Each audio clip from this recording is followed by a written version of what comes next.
આકાશવાણી ભુજ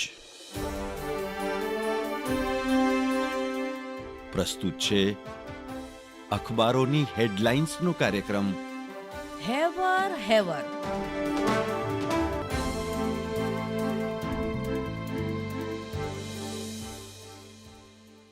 નમસ્કાર, હું ચિત્રા ચૌધરી.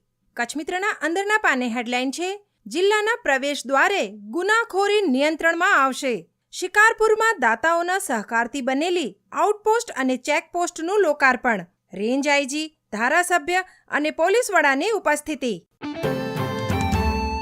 કચ્છ મિત્રના અંદરના પાને ગાંધીધામના સમાચાર. ગાંધીધામમાં મહાનગરપાલિકાએ ગ્રામીણ વિસ્તારમાં ડોર ટુ ડોર કચરાનું એકત્રીકરણ શરૂ કર્યું. પદાધિકારીઓ અને અધિકારીઓએ બાર ગાડીને પ્રસ્થાન કરાવ્યું. કચ્છ મિત્રના છેલ્લા પાને હેડલાઇન છે: નમક પરિવહનના ભારે વાહનો દયાપરથી જતા ટ્રાફિક સમસ્યા વધી. જિલ્લા પ્રશાસનના જાહેરનામાથી હાજીપીર રૂટ બંધ કરાયો.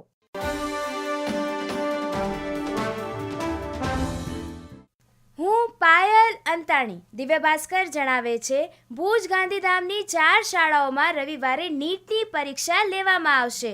પરીક્ષાને લઈને નિવાસી અધિક કલેક્ટરે જાહેરનામું બહાર પાડ્યું. દિવ્ય ભાસ્કરના 5મે પાને સમાચાર છે: ગુજરાત યુનિવર્સિટીની યુજી પીજીની 70,000થી વધુ બેઠકો પરની પ્રવેશ પ્રક્રિયા શરૂ. જીકાસ પોર્ટલથી વિદ્યાર્થી એક કરતાં વધારે કોલેજ પસંદ કરી શકશે. મેરિટ આધારે પ્રવેશ ફાળવાશે.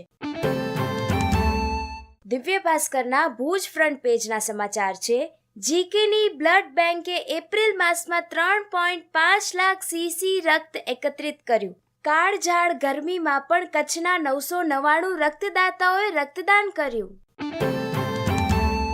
દિવ્ય ભાસ્કરના વધુ એક સમાચાર છે: પેપર લીક સ્કેમ બાદ બિઝનેસ પ્લાનિંગ અને ડિજિટલ માર્કેટિંગના નામે ચાલતી એજન્સીનો કૌભાંડ. હવે તમારો નંબર અસુરક્ષિત. ધોરણ 10ના 15-16 વર્ષની વયના વિદ્યાર્થીઓનો ડેટા વેચવાનો ધીકતો ધંધો. રાજ્યના ડેટામાંથી કિશોરીઓના ડેટા ફિલ્ટર કરીને તકવાદીઓ દ્વારા દુરુપયોગ થવાની ભીતિ.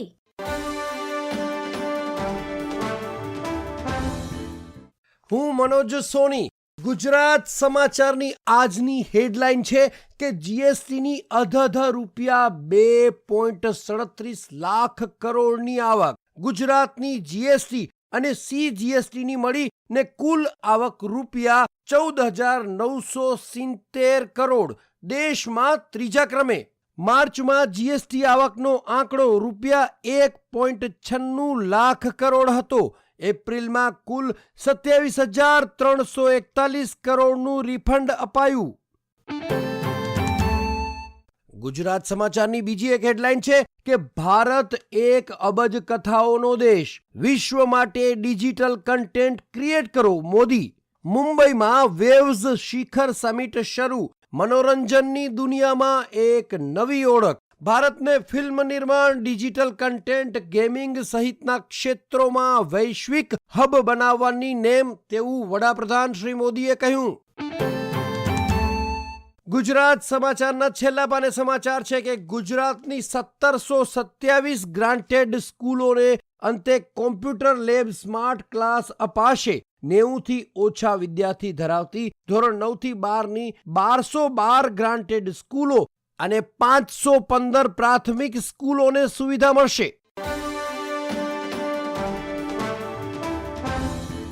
હું ઈશા ઉપાધ્યાય. સંદેશના પહેલા પાને સમાચાર છે: એટીએમના ઉપયોગ પર 2 થી 23 રૂપિયા સુધીનો ચાર્જ લાગશે.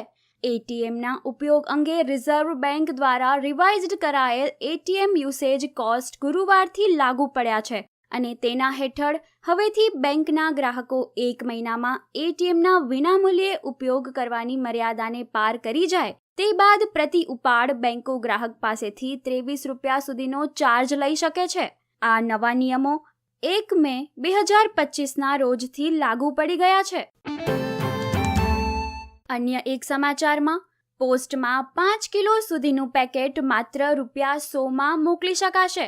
શિક્ષણને પ્રોત્સાહન આપવા જ્ઞાન પોસ્ટ નામની નવી સેવા શરૂ કરાઈ. સંદેશના છેલ્લા પાને સમાચાર છે: કચ્છમાં આગામી 4 દિવસમાં ગાજવીજ સાથે હળવો વરસાદ પડવાની સંભાવના. હવામાન વિભાગ દ્વારા જારી કરાયેલા બુલેટિનમાં જણાવાયું હતું કે જિલ્લાના કેટલાક વિસ્તારોમાં હીટવેવની સ્થિતિ સર્જાશે. વૈશાખી વાયરાના કારણે ગરમીનું પ્રમાણ ઘટતા આંશિક રાહત થઈ.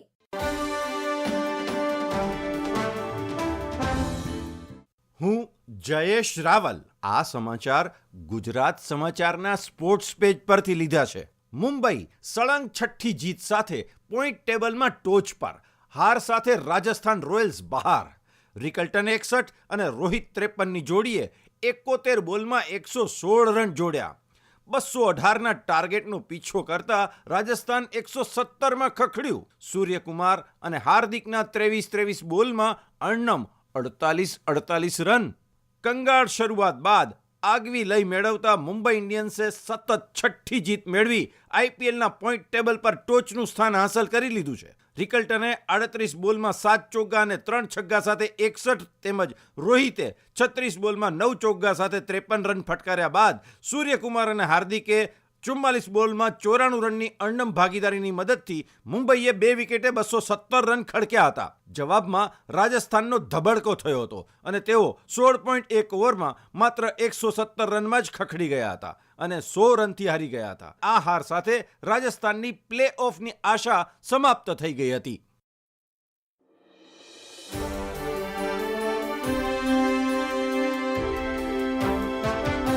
અખબારોની હેડલાઇન્સનો કાર્યક્રમ હેવર.